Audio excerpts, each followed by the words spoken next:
guys, welcome back to We Watched the Movie. I'm Mike, he's Jay, this is We Watched the Movie. Yeah, how you doing? I said, goddamn! Dude, every time I got a little pee come out that This time. is Movie News Reactions. This is where I tell Jay about a movie news story he doesn't know about and we react to it. Together, with you and me. This one comes me from and you, me and I. ScreenCrush.com. Screen Crush. According to an anonymous source from Okay. Batman on Film. Affleck's upcoming solo Batman movie might be set in Arkham Asylum, the psychiatric hospital for the criminally insane. The institution from the DC Comics universe was most recently explored in the acclaimed Rocksteady video game franchise, Batman Arkham Asylum. Who knows? Batman on Film reports that Affleck's Dark Knight might be locked up in the new movie. Why? No idea. How? No clue. Why are you saying it like that? Affleck recently said Say it like that. his Batman movie, which he's co-written with DC Comics' Geoff Johns, will be focused on an original story, but that doesn't mean he won't take inspiration elsewhere. Affleck said he would borrow and steal great things that have been done before in the comics for his movie, which is where an Arkham tie-in could make sense. Good artists paint. Great artists copy. So good for him. Fuck everybody else that's come before him. Those who can't teach do. And he's gonna copy them? Good. Look, I trust Ben Affleck. I trust his directorial debut with Batman. I want to see this. And Arkham Asylum is the perfect blend of Ben Affleck-esque Batman and the darker tone that he wants to have. I'm fucking down for it. They've said before that this movie... I'm down! Okay. They said that before that this movie might have multiple villains in it, which would make sense. If Batman's locked up in Arkham Asylum, it could tie into Suicide Squad somehow, by the way. Joker. It could tie into Suicide Squad some way, but everybody loves those games. Everybody wants to see what happens. But if they come out with that, what pisses me off, man, and what sucks is that the movie's not coming out until like fucking 2019. Yeah.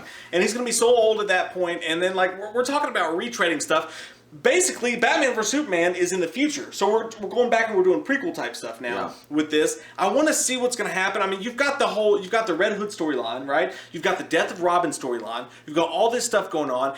Basically, I don't care what the fuck story they do. I just want to see a Batman movie. Well, and I think I'm going to be excited about everything that they do. Here's the thing. Ben Affleck has to take into consideration as he's doing this film, the 2019 film of Batman, all the other stuff that's going to go on before, you know, so the studio is definitely going to say, you got to tie this in, you got to do all this stuff, you got to make sure that this ties back to Justice League or a Wonder Woman film or a Flash movie and whatever. And that's a lot of pressure put on a single director. Joss Whedon, the great Joss Whedon, he got burned out after the second, Age of Ultron, because he's like, look, when these directors, they all come out and they do their own thing, I've got to go back and watch their films, find little strings and attach them in my movie so that makes sense, that ties together. And that's what I'm thinking Ben Affleck's going to have to look at. Ben Affleck's an amazing director, and Ben Affleck's an awesome actor, and Ben Affleck works out a lot. He eats a lot of bananas. But the thing is, Ben Affleck, potassium. Ben Affleck is one of those dudes that I just think that he is so caught up in his own world and his own vision that he might be a little resistance to the studio when they come up and I'm not saying I don't want that to happen, but he might come up and be a little resistant if they're like, look,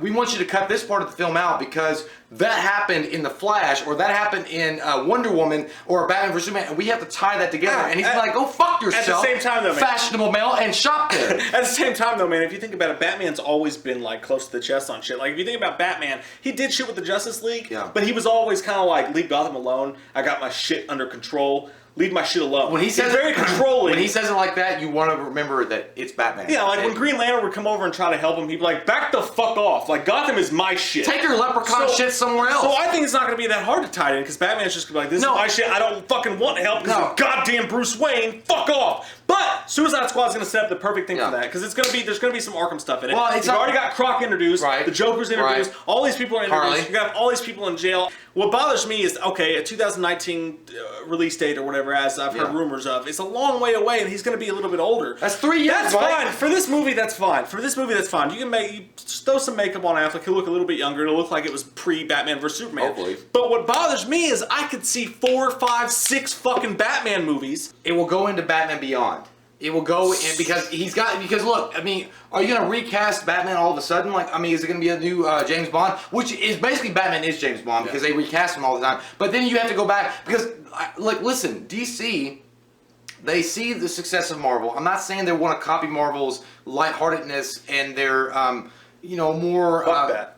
I'm not saying they want to do that. Which again, I love Marvel. I'm not saying anything against Marvel, but they don't want to copy that. But they do want to copy, I think, the tied universe. So if you do the tied universe with Wonder Woman, Flash, Justice League, Superman, all that, I'm saying if you do that, you have to have a younger Batman. It's very simple, dude. It's very simple. And if you don't have to do that because this is a prequel.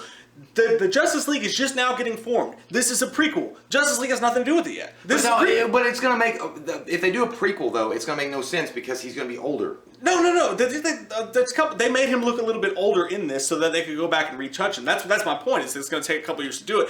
But here's the thing. They need James Cameron. Here's the thing, though. It's perfect. Actually, you know what? It's perfect because if you set it in Arkham Asylum, you can take this Ben Affleck Batman who's getting a little bit older, and you can get just a little taste of what he interacted with all these villains at once. So if he is too old to do it later on, at least we got to see him meet Croc and Joker and all these people like that. So actually, the Arkham Asylum storyline would be a perfect setup to start things out with. Well, you can do it all at once. Just fucking jizz all over the place with Batman-ness. It's a lot of jizz. I'm all for this. I think that makes perfect sense. I'm down. And it actually, when you think about it, as we've hashed it out, just like we have, the age of Ben Affleck plus setting him against a bunch of villains at once, you get a lot of Batman lore in one fucking movie. Arkham Asylum sounds like a badass place to start. Comment down below with your fucking thoughts on it. We love your goddamn faces. If you're new to the channel, click that subscribe button and get some fucking wham up in you.